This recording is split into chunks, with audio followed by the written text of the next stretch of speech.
We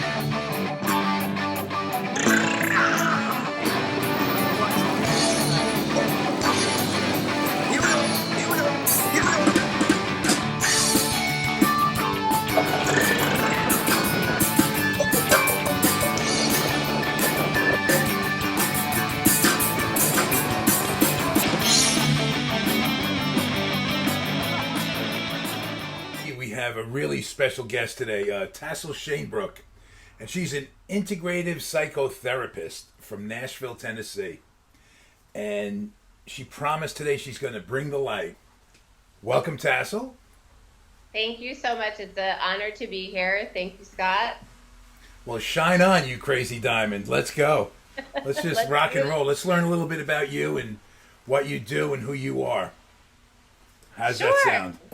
Yes. Okay, so as a integrative psychotherapist, I personally get a kick out of the titles that everybody gives themselves because it's such an open field, and Yeah. it's got to have a little kind of draw and a little catch, and at the same time, I know that you are qualified at what you do. Well, I have a PhD in psychotherapy, so that is part of my training. And then I've also pursued additional types of training, such as therapeutic hypnosis, as well as a lot of yogic, shamanic, and energy work. And these are all modalities that, honestly, I used in my own healing and that I found very effective. So what I bring to my work is an integration of all these different modalities, the more traditional psychotherapy training, but as well as some hypnosis work that helps us access the subconscious, which is a very powerful way for people to achieve shifts in their life. And then the yogic, shamanic, and energy work, which I have found to be very healing for myself. So I use all of those modalities in the work I do. As of late, it's becoming a little more towards mainstream where these two worlds are merging from a clinical perspective and a spiritual perspective. It just makes you even more unique in your field that so many people with the right intentions and come into the work don't have your background, don't have the clinical education that you've got, and that just takes time. And so that's just so much to your advantage that you... Yes. I would say the clinical training that I received and others who have this type of background has given me a lot of ethical training in the ethics of working with clients, what it means to be, in that position with a client. That I think is very important, that perhaps not everyone has that type of background. And then also I was supervised throughout my clinical training. I had to do 1,000 hours of client work with supervision. So yes, it gives a professionalism to the work with that type of background. And then I'm also just a huge fan of all these other types of modalities, which I think can bring enormous healing. I think it's, correct me if I'm wrong, safe to say that until lately, these two worlds, there was a disconnect between the two worlds, almost like a rift almost, where the spiritual stuff was considered, a little spooky, a little, not legitimate.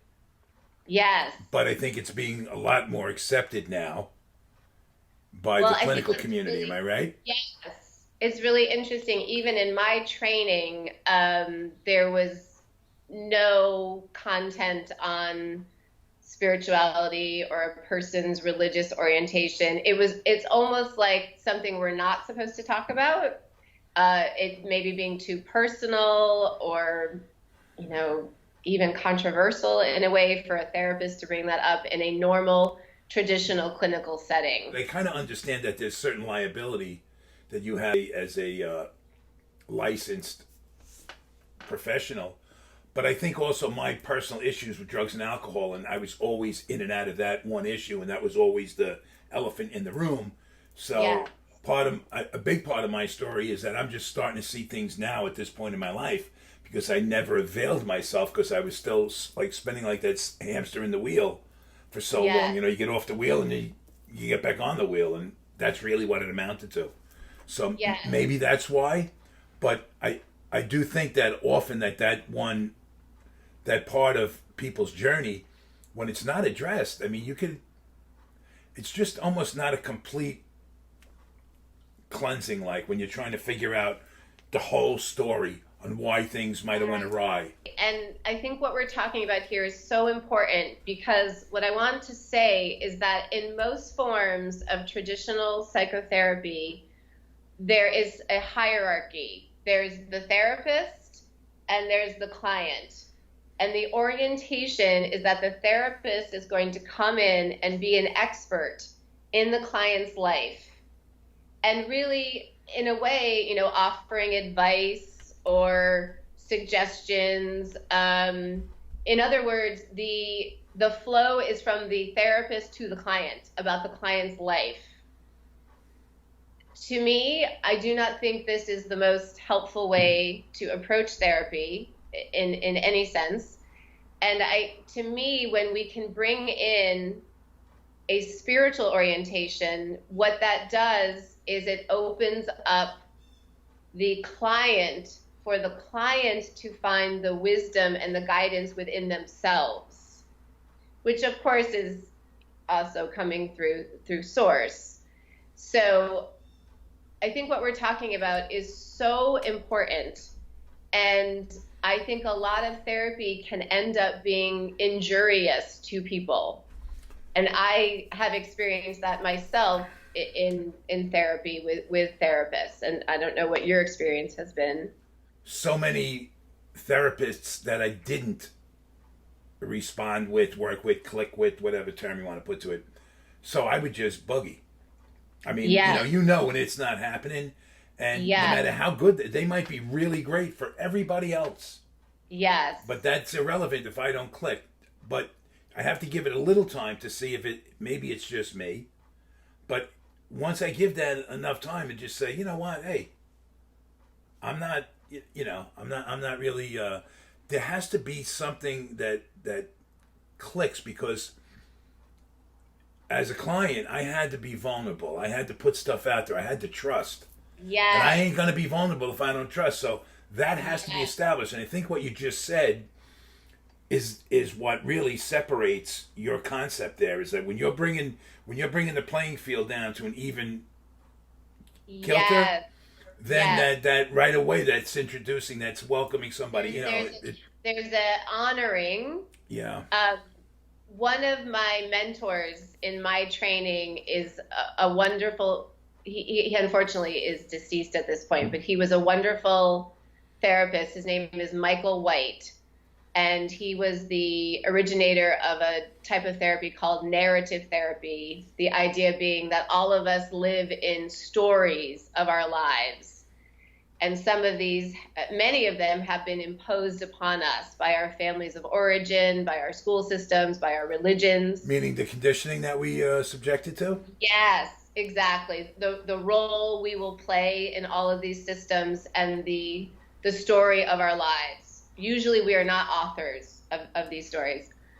But he was an extremely humane therapist, and I'll never forget, this was one of the most defining experiences of my clinical training. Was I was reading a transcript of some therapy work he was doing with a client who was transgendered. And this client, like many transgendered people, had received so much discrimination and had a hard time. And one of the first questions this therapist, Michael White, asked this transgendered client was, how can I honor you? And I wonder if that person ever heard that before. Yes. You know what I mean? Yes, exactly. We don't really live in a culture where honoring each other is, talked about or performed with each other. But in the type of therapy that I do, it's about someone coming in and complete honoring of this person, complete respect of this person, and an orientation of this person has all of the answers that they need within them. Right. Right. And the work is to help that person get to those answers. Help you find yourself. Exactly. Yep. So I work as a collaborator, as a guide, as a witness to the work. The client ends up being their own therapist. Yeah, and that's ultimately what it comes down to, I think, when it's done right. I know, like, even you mentioned the yoga, even that, like, when as soon as I pick up quick on people that even allow others to refer to them as a guru, and that makes me uncomfortable. Yes. Because in that world, what it really is supposed to be is that ultimate humility. So it's one thing to go around actually, you ever hear anybody tell you how humble they are? Are you saying it's a little bit ironic if they say? It's not even ironic. It's really pathetic. I mean, it's like if you can't see right through that one, you really... Ray Charles can see it clearly, you know what I mean? But it does happen, and people are actually caught up in their ego is where it is. And but in that world where it's supposed to be about union and all the things that the lifestyle is supposed to represent, it's just once it's been so westernized, it's been so watered down. Yes. That maybe by saying that I'm rationalizing why it is what it is, but the humility is gone from it. Yes. And basically the purpose that it was set out to do. So if I'm going to call myself a guru, that is, and I'm just using as an example, I would never, but that's probably the highest of the egotistical ladder. The next and right below it would be allowing you to see me as a guru, or like I think would be my responsibility to cut that right out. Like, listen, hold on, and why the only reason I'm saying this is it's kind of like what you would say if I was your client and I came in. Yes. And I was like, and putting you on a certain higher level. It's your responsibility to come in and say, listen, this is how we work here. This is, and right away, I think you just put an air in the room of comfort. Yes. And what's important to also express here is that every interactional situation a person is in helps to construct and define their identity and how they feel about themselves. So if a client is interacting with a therapist where there is a hierarchy, this is affecting the client in what I think is an injurious way. Just that interaction is not supporting the client's own sovereignty in their life, that they are the expert in their life, which I believe is the truth. When you think of being a kid in school, were you honored? Were you given some ownership or responsibility? I can answer that question with 2 words. Catholic school. Yes. Yes. Very little honor. Yes.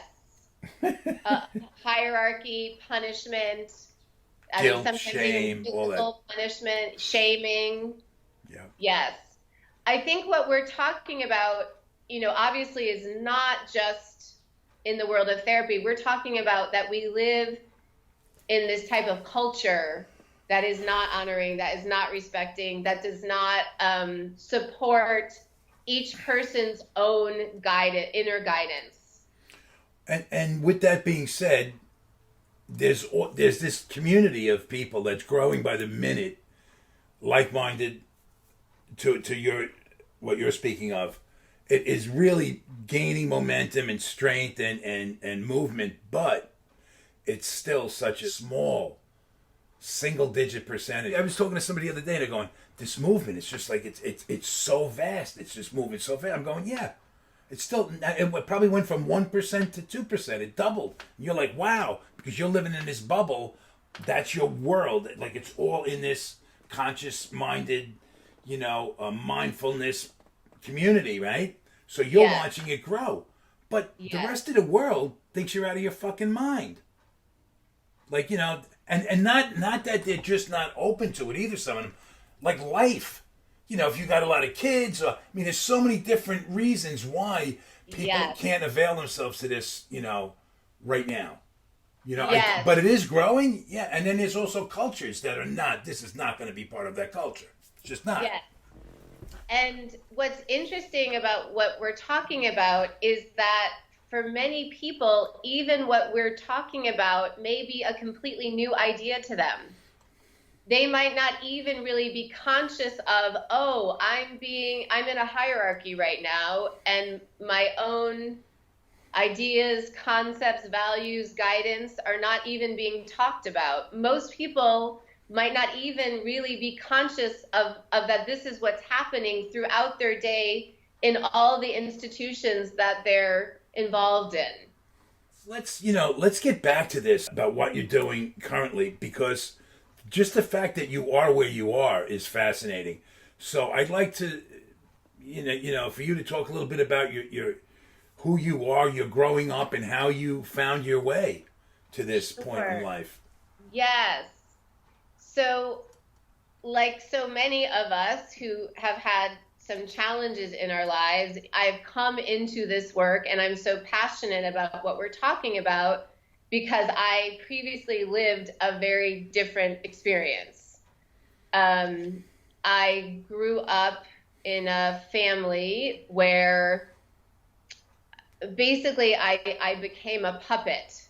I was not allowed to have my own desires. I was not allowed to voice my truth. Almost everything about myself was controlled by my family, including the way I looked.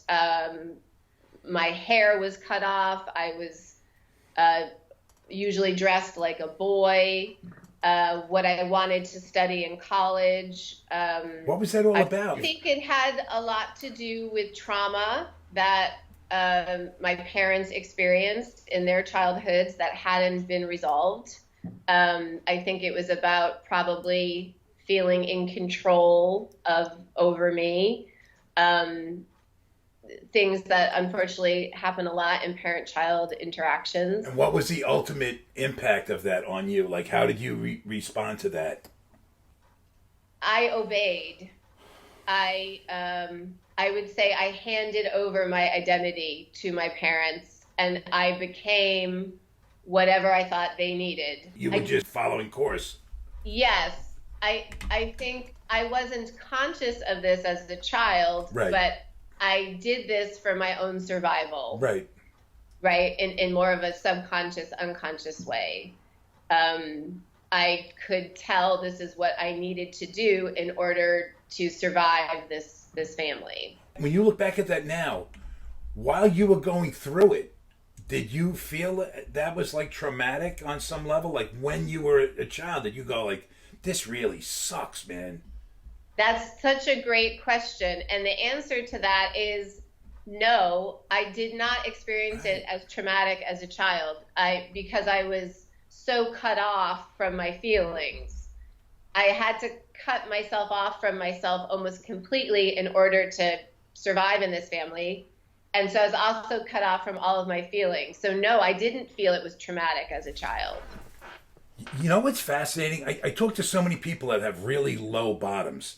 And when you talk about this, I'm sitting here thinking, and forgive me for being a little judgmental here, but I just want to be, authentic to what I'm thinking, right? Yeah. Is that, yeah, this is traumatic to you, but you're like one of these high IQ, high energy, like you're deep. So this is hitting you in a place where most people don't even know. So like it is traumatic to you, but somebody else that hasn't eaten in 3 days would really think like, come on, man, traumatic? That's a little much, right? So it's all relative. It's such a great point that you bring up, and I'm so glad that you brought it up, because what you just said is what I thought about it for many years as well. Yeah. I thought, okay, I never starved. I was never beaten. I grew up in a middle-class family. I was able to go to college and etc. What do I have to complain about? And what I want to say, because I think there's so many other people out there who've had a similar experience to mine, is what we're talking about is the difference between physical suffering and emotional suffering.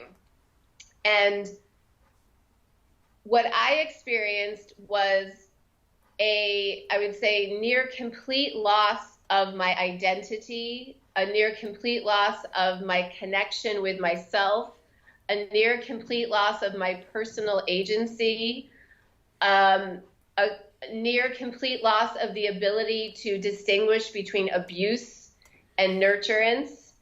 And all of these aspects were debilitating to an enormous degree in terms of in terms of the relationships I had with men, which were mostly very traumatic and abusive, in terms of my ability to have a career, in terms of making any decisions or actions in my own life. It was a disaster, basically. I started my PhD when I was 42 years old. Wow, that's unbelievable. Good for you. And, my whole adult life before that, there was a lot of difficulty, a lot of challenges. There was poverty, there was abuse. It was a very, very difficult adulthood. I mean, PTSD is a little dramatic, right? But it's all subjective, because there are many cases, and I've learned this, and I this is what I wholeheartedly believe. It could be as minor as, you get scolded as a child, right? And the parent's delivering a certain message. The child receives a different message, right? Based on whatever factors are involved, right? But unable to express that, you hold on to it. And then you stuff it. And then the longer you stuff it, maybe the more it kind of festers and grows. And next thing you know, you're 30 years later, and you're having all these relationship issues or personal issues or whatever. And because of this, and it's trauma. Because really what it is trauma doesn't have to be a big deal. It's just when it's not dealt with, it can be really take on a life of its own and morph into something way bigger than what was initially started out, which could have been, not to say it's insignificant, but it just could have been dealt with at the time. And the fact that so much time goes by and that thing still stays there, and you got all these experiences and that thing's just like hanging out going, Yes, well, I think what we're talking about is that, first of all, we're using a word trauma. We could use different types of words. Yeah, but why not? I mean, just like, let's take the stigma out of the word and just use it any way we want to use it, right? Yes, I think what we're saying is that trauma can show up in many, many different forms. Exactly, yes. This is the truth. Of course, it's enormously traumatic to be in a war situation or to be in a situation like 9/11. And there are also less acute, less dramatic situations, often in families, that are enormously traumatic as well, in upper middle class families, in wealthy families, in all the economic subcategories. Trauma is what you say it is for you. It's what I say it is for me. It's what your own experience is. Yeah. And for me, trauma is when there's lots of important aspects for a person to develop over their lives. And ideally in childhood, we want to develop, for instance, a sense of personal agency. What does that mean? Personal agency means that a child develops a sense that they matter, that who they are matters, that their safety matters, that when they voice something, someone is responsive to what they voice. If As they opposed say, to I'm dismissive. Told, Yeah. yes, that Huge. Yes, that their voice matters, that their needs matter, that their desires matter, that ideally their dreams matter. Um, when this is developed, that child can grow up into an adult that is in charge of their lives, that they can make decisions according to their own needs, their own desires, their own dreams. This is something I personally did not experience, and I will say it had catastrophic repercussions for my life. Mm-hmm. And I see this all around me, that children are not growing up with a sense of personal agency from their families, from their school system, from the religious organization. But don't you think that a lot of children like that, it's not as important as it is to you when you were a child? To me, when I was a child, that was a big issue for me. Like, I want to, you got to hear me, man. I got, you got to understand. I got a question. I need to ask it, and and I did. But it's not, everybody else isn't that needy. Well, what I see it as is, I wouldn't call it needy. I would call it really a basic human right. I would say it's a basic human right to be able to voice your own truth about everything, your needs, your desires, how you feel. Yeah. And if we lived in a world where all of us were able to have this basic human right, I think we would see a very different world. That's very well said. It's prolific, because I don't look at it that way, but when I do, it really makes a lot of sense. Do you think that approach that you have is kind of a masculine feminine thing? Like, that's a real feminine approach? It's a or not? Because I'm thinking it's really, like, that's really well thought. And I understand your question, and I might be able to break it down, like maybe voicing one's truth. Maybe that's more of a masculine characteristic. But I just want to back it up. To me, I just want to talk about, like, it's a human right. It is a human right to me. I agree. I just think that I'm just as I'm listening to you, I'm processing this, right? And I'm thinking how, like, when I was frustrated with certain things, and now I can see how important they were, but my questions were stifled. And that was really frustrating, and I only understood that later on, how frustrating that was, and that's where I got regret from stuff like that. Like, why can't we have this conversation? It's kind of what I'm doing with you right now. Because I want to have the conversations that I may not have had at a different part in my life, right? And I just think, like, not talking about shit is really, it creates such a disconnect. And when there's a disconnect, especially if you're a child, I mean, all kinds of things are possible that, and some people, can work that out and some don't. And and when you say it's a basic human right, I'm thinking, well, if it was addressed that way, there'd be less tragedy over something that's real fixable. Yes, absolutely. And what is most important is that we have that with ourselves, that we are connected to ourselves, that we communicate with self, our own truth. It must start here. And then ideally, if we can live in environments where it is safe and respected for us to voice our inner truth, this is ideal. But even if the environment is not friendly to that, if we can remain in our own inner truth, we will have a much better chance at creating a healthy life for ourselves. Do you think as an adolescent that there's a responsibility that we have to just kind of go where we can get the answers?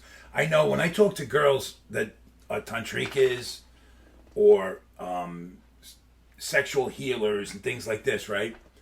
A lot of that, when they talk about their kids or they talk about how to open conversation up to children in this area, it's a real touchy issue. really touchy issue. And I know there were certain things that I'm not talking to my parents about, that's for sure.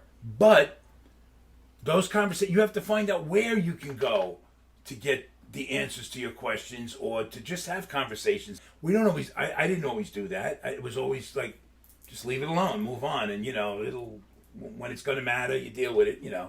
But there's a place for it when it's done appropriately. Absolutely. And carefully, right? Yes. And I would also say that the education that most of us received, when we were kids and that our kids are currently receiving is not addressing really any of these important issues that teenagers and children are dealing with, such as sexuality, such as how to have peaceful communication, such as how to feel one's feelings. How about how to handle money? Oh my goodness. All the practicalities of living in life. How about how to fix things in your house? Most of us live in houses where we don't even know how things work. We are not learning basic life skills in our educational system. Can you change the world? I hope to change the world. Yes, I'm sure you do too. What I want to do is first just bring awareness to what we're talking about. And it sounds like you've probably gone through this too. It's only been mostly since I've been out of school that I've been able to learn things that have been healing to me, that have been useful, that have helped me to change my life in a healthy way. And not all of us have had the opportunity or the time to do that. And so many of us are out there in the world with a basic lack of life skills. Yeah. Do you think that it was necessary for you to be deprived of, and again, am I using the right word? Like deprived of having your needs met, like your voice heard and your feelings honored, that void of that, maybe you wouldn't have had to search. Like maybe you had to really find yourself empty to say, you know what, I got to go find something. I mean, this is just not cutting it. Yes, absolutely. Absolutely. What I experienced, in a way, forced me to look, into spirituality, to go within, to absolutely. In many ways, the experience ended up being a great gift to my own evolution as a soul. I have a theory that it's from the darkest dark that the brightest light is bred. Yes. And I wouldn't feel so passionately about all of this had I not experienced the opposite of it. So in that contrast is where, my passion is about how important this is. Yeah, and I don't think that you would have experienced, or I think a lot of it's still yet to be experienced for all of us, that there's just so much more. And when we allow the limitations to when we accept them, Yes, and part of the reason that this work is so important to me is that one thing I did have going for me as a kid and as an adult was I always was able to do well in school. Yeah, and so I can see that. Education was my way out. Education was my salvation. And my father was a college professor. He had a PhD. So I had that privilege of thinking, okay, I can do that too, because my dad had that. Yeah. And it was through my education and my training in these other modalities that really saved my life. And I know not every person out there has that opportunity. Right. And had I not had that opportunity, Scott, I don't know where I'd be. Honestly, I don't know if I'd be alive even. So this is so important to me because what I learned saved my life. It really saved my life. And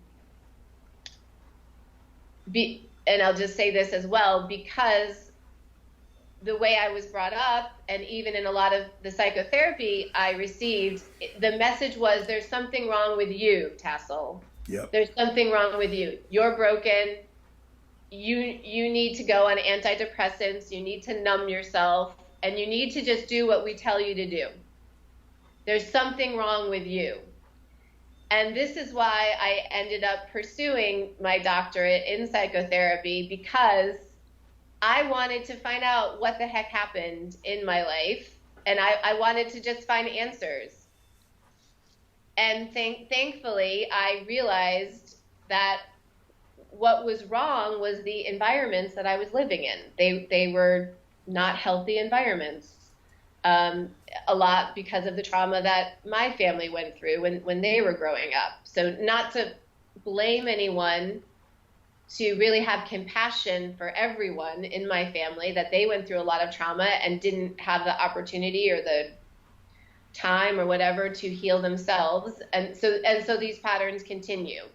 Would you have been available to what you were available when you really pursued it wholeheartedly, had you not went through every single step? Because I think some of us would have been, but some of us not. Absolutely. And I'll just say a little bit more about my story to fill in your question, is that my psychotherapy education gave me a lot of insight into why I had experienced so much depression, so much anxiety. It answered a lot of your angst? It answered a lot of those questions. Then what happened is I went through a very, very acrimonious divorce, which started about 3 years ago, and an extremely difficult. 3 years ago from today? Approximately? I separated from my ex-husband about 3 years ago. Okay. Yeah. And then we went through an extremely acrimonious, challenging custody situation. And so what happened was, well, first of all, I was alone a lot. I didn't have my children all the time. And I was really grappling with a lot of darkness around my relationship with my ex-spouse, as well as... How dark? Well, I would just say I had a lot of veils on when I first met him. I was not the best judge of character. This was stemming from my childhood, where I was unable to distinguish between love and not love. And so there was a lot of trauma in the marriage from almost the very beginning. And I had very young kids and didn't want to leave my kids, so tried to make it work, as many people do. Yeah. And then I had a breast cancer diagnosis eventually, and actually a vision of my own death, the spiritual experience I had. And I realized I had to save myself, basically. I had to leave my ex-spouse. And my children were older at that point. They were 8 and 10. I say all this because it's been over the past 3 years primarily that I really dove in deep in a spiritual sense within myself. And Scott, I did not want to. I did this kicking and screaming. I did not want to be alone. I would have been very happy had I maybe met, another fellow soon after my separation. This was not something I chose. Something inside of you just made you not finally do this and not just jump into another relationship? Well, it's really interesting. I feel that Source basically set it up so that I was going to be alone for at least 3 years. And this is what has happened. I did date a little here and there, but nothing really took off. And I really could even feel that this was what I'm supposed to do. And even though I did not want to, I was terrified to be alone. Yeah, but that's why they call it an inside job. When you're able to recognize that you feel like you're being guided, from a good place of beauty and truth. I mean, wow. I mean, being alone is one thing, being lonely is another. Yeah. And if you're not lonely, that's the answer. It was over the past 3 years that I finally dealt with all the stuff from my childhood and all the stuff from my marriage, and then going within and lots of spiritual work, the inside work, as you said. And so I say that because I think for many of us, you don't necessarily go willingly into a dark night of the soul. The dark night of the soul, it's almost like an appointment. It's happening. Yeah, I think you're almost born like you cross some kind of invisible line somewhere, and there Yeah, you are, and that yeah, darkness is going to be part of your identity, and you either yeah, deal with it and or you don't, and those who deal with it come out. But then there's a whole process because you can't force any of that. It's going to happen when it's supposed to, and we don't even know it most of the time. yes, It's really and complex. yes, Now, and you didn't get stuck being sexually promiscuous, being, drawn to drugs and alcohol or other kind of detrimental things is kind of amazing. well, I'll say that one of my coping mechanisms throughout my adult life was to be in relationship with a man. And until my separation 3 years ago, I was almost always in a relationship with a man for, 30 years. There were a few months here and there where I wasn't, but that was one of the ways that I, in an unhealthy manner, was coping with my inner How stuff. how do you find that unhealthy? Okay, well, I'll be more discerning. I'm not saying that a relationship in and of itself is No, no, unhealthy, I'm but asking you about based on your yes, experiences. That's what you come away with for yes, you. it was unhealthy for me because I was involving myself with men where it was not a healthy relationship. But I was just so uncomfortable being alone. I think I felt so alone in my life without really family support. I just wanted to sort of glob onto anybody that I Yeah. could. So I would very quickly jump into relationships. I wouldn't even really date someone. I would just meet them. It would be physically intimate, and then I was done because I was so terrified of being on my own. So this is really important for you now, these 3 years, right? Because you're really establishing your independence, your I've used the word sovereignty. In that I'm a sovereign being now. I love people, and I would love to have a healthy, relationship with a life partner. But as we talked about this previously, I don't need that. I am that's the biggest sovereign. difference, though, isn't it? I mean, It because now you can align yourself. You're not like jumping on somebody else's ship that's that's right. sailing already with a direction, right? Like That's right. And it's that was about me in the past. Yes. yeah. And to me, and I said this to you previously, it really feels like a miracle that I've been able to move from that more codependent orientation to this sovereign orientation. It is a miracle I'm in a just sense, grateful. and It's a it's not to miracle. make light of it, but despite yourself, look where you are, right? Is it? So that's a Exactly. miracle. And what it is, it's like despite my small self or my thinking mind, my higher self, orchestrated all this journey, and I'm grateful. But I'll tell you, oh my goodness, I did not want to go in this journey, and I'll be honest, there were many, many times I wanted to just jump out of my life. I never ever would have ended my life, but I was really dealing with an enormous amount of pain, and there was so much trauma that was happening in my personal life, particularly around my children, that there were many moments I wanted to jump out of my life. Yeah, I think so much of it.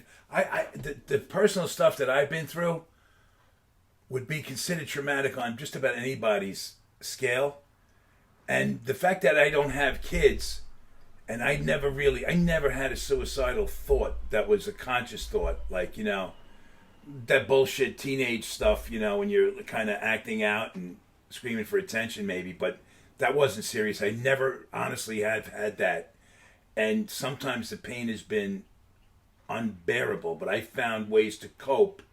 Like Yes. I could shut. I used to smoke angel dust, and it Ah, was because what was going on. Like the angst was just so overwhelming. Yeah. That I want off this planet right now. I want off. I don't want to, have like a mellow. I need to shut it off. I want this, all the noise gone. But I do want tomorrow.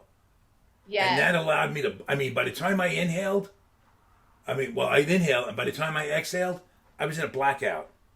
Yeah. So that's, the depression, it was like pressure that I was being over dramatic and stuff about it too. But at that point in my life, that's what I knew. That was me wanting to be heard and seen and whatever. Yeah. And, and if not, then I'm just going to, whatever. But it's taken decades of therapy. And I still don't understand to this point in my life what was so bad that I would roll the dice every night. Like that. Because I would go out and function for the rest of the night in a blackout. And New York City was not a safe place to be in those years. Yeah. And so a lot of stuff, and somehow I made it, through it. And which leads me to know and really internally understand that there's something bigger than me. Yes. And my best friends, in many cases, are dead, and a lot of them for a long time. And it doesn't mean anybody's better than anybody. It just means like I'm at a certain point where just wake up and fucking be responsible for once in your life with this and just stop, because it's a gift just to be here. It really is. To be in this conversation with you is a gift. And had any of these, I can say probably safely say, 1,000 times that if the dial was turned 1 degree in either direction, this ain't happening. Today ain't gonna be. You know what I mean? Certainly not the way it's evolved for me this way, and what I'm able to see and appreciate now.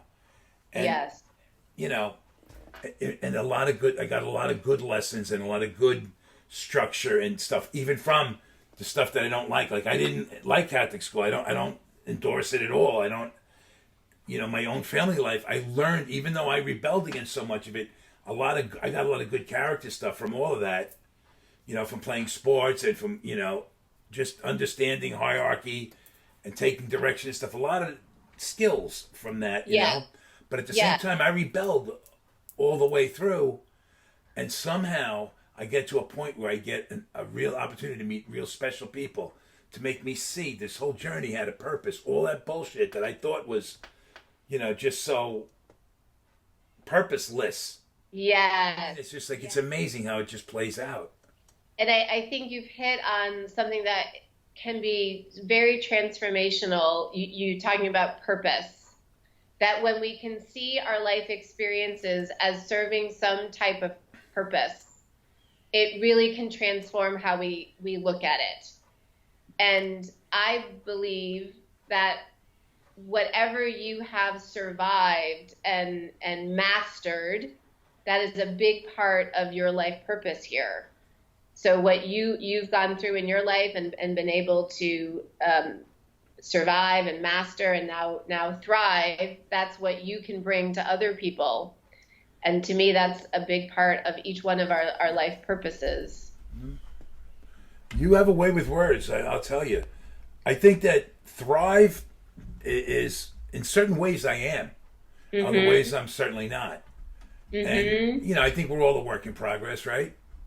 Absolutely. And I think that's so important, particularly with therapists and healers, for those of us who can be more transparent about that we are all, as you said, we're all works in progress. There's many aspects of my life I'm still working on and probably, throughout my life, for all of us. Are you familiar with the term Monday morning quarterback? Yes. Right? So it's kind of like it's easy to second guess ourselves, right?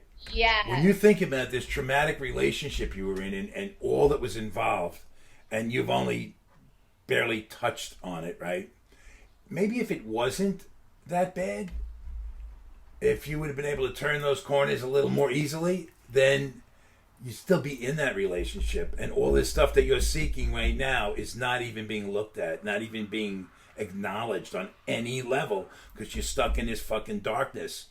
Absolutely. And you bring up a great point in that sometimes people are in relationships that are just under unbearable. They're just bearable. Some people develop a certain tolerance for pain too. But yeah, the point you bring up is that I feel in a way blessed that it was so bad that I really didn't have a choice but to leave. Yeah, but by leaving, you get to find yourself. Yeah, and I'll tell you, if it had been maybe even a little bit better, maybe I might have stayed. Right. And Yeah. I would not be in the place I am right now. So it's a very interesting point. And again, it's like despite yourself, like somebody. So this is why I always think like no matter what I think about religion, and I'm not a big fan, but spirituality. I mean, there's no denying it. There's something there. There's something working, and call it whatever you want. I mean, that's where I think the problem is. Everybody has to be, call it the same thing or look at it and honor it the same way. Just honor it the way you honor it, and I'll do the same, and I'm not going to interfere with yours, and please don't mind, and then we can coexist and all acknowledge that there's whatever it is, call it whatever you want, but it's working if we get out of the way and let it work. Yes, and what you're saying makes me think about that. I can see throughout my life that I was always getting guidance in.